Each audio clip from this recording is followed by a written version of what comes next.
We're now joined by Advocate Andy Mothibi, the head of the Special Investigating Unit, and he joins us now via our video link. Advocate, thank you so much for your time this evening here on SABC News. I mean, today marks the anniversary of the death of Babita Deokaran, and I mean, 3 years later, of course, we know that those perpetrators are behind bars, the gunmen, but when it comes to those who are actually implicated and those who are actually behind this murder, tell us, how far are you when it comes to your investigations looking into these transactions within the health department?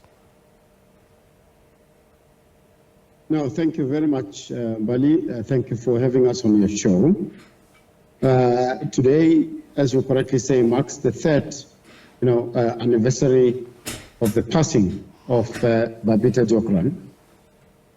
We have, following the proclamation signed by the President in 2023, Proclamation 136 of 2023. Following that proclamation, we then started to investigate at Tembisa Hospital. The investigation really, amongst others, relied significantly on the information that was provided by Babita Deokaran. So we told the gathering today at her commemoration that her efforts were not in vain. So, as you correctly said, she was a Chief Director of Financial Accounting. So amongst others, her responsibility was to ensure that there's sound financial accounting in the Department of Health in Gauteng, but in particular, ensuring that the procurement payments are monitored such that any payment is meant for payments of the procurement that is meant for.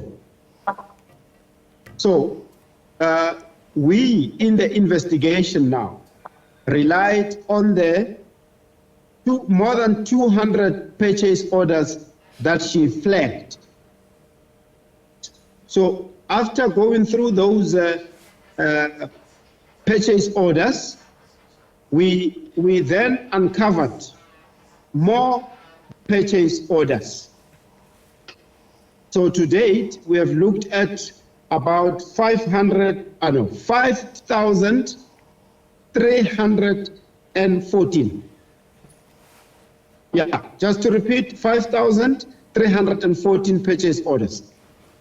Now, these purchase orders are related to the irregular tenders that the officials at Tembisa Hospital are issuing to the service providers of their choosing, right?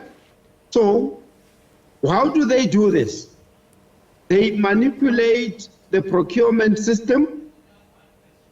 In terms of the policy requirements, tenders above 500,000 must go on the open tender. Now, what do? They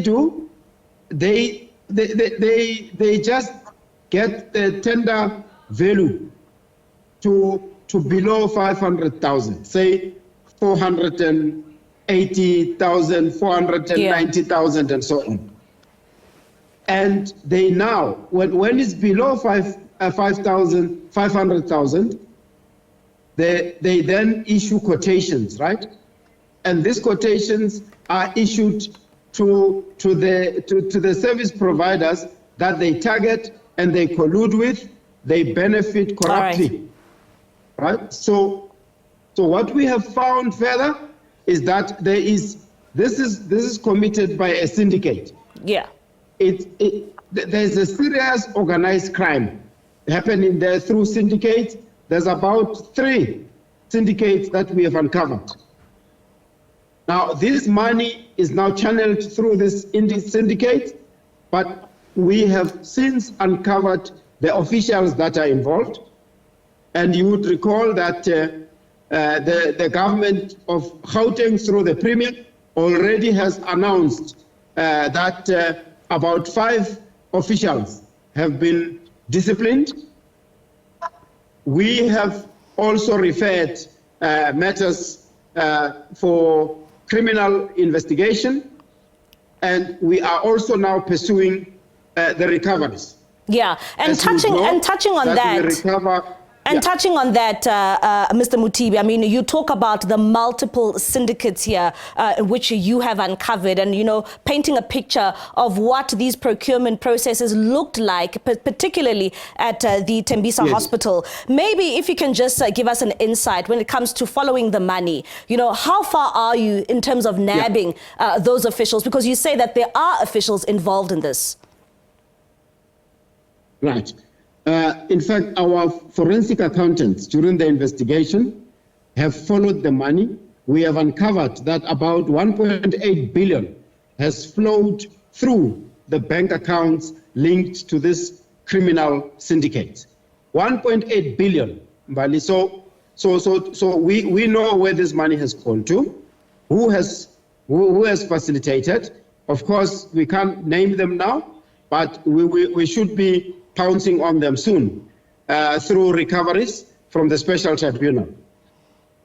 In terms of criminal investigation, as you know, that in terms of our legislation, when we get the criminal evidence, we refer it to NPA, and then they work with the Hawks so that the criminal prosecution takes place. So we have followed the money.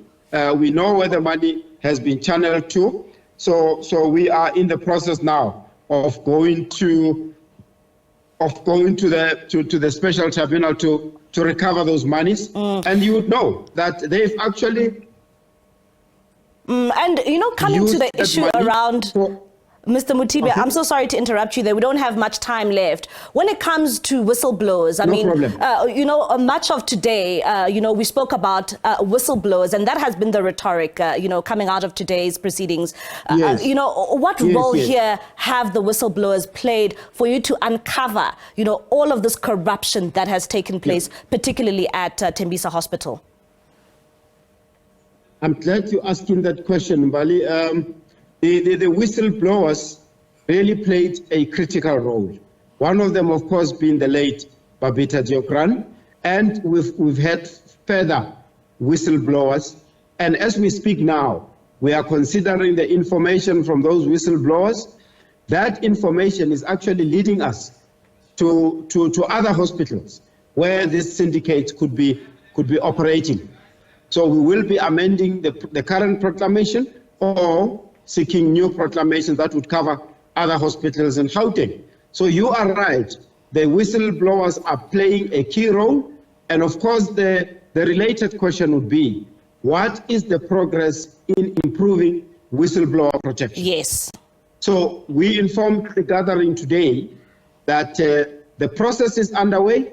In fact, you would be aware that the Department of Justice, through the Ministry of Justice, is leading a process, a legislative process, to improve the protection of whistleblowers, protected disclosure process, the witness protection.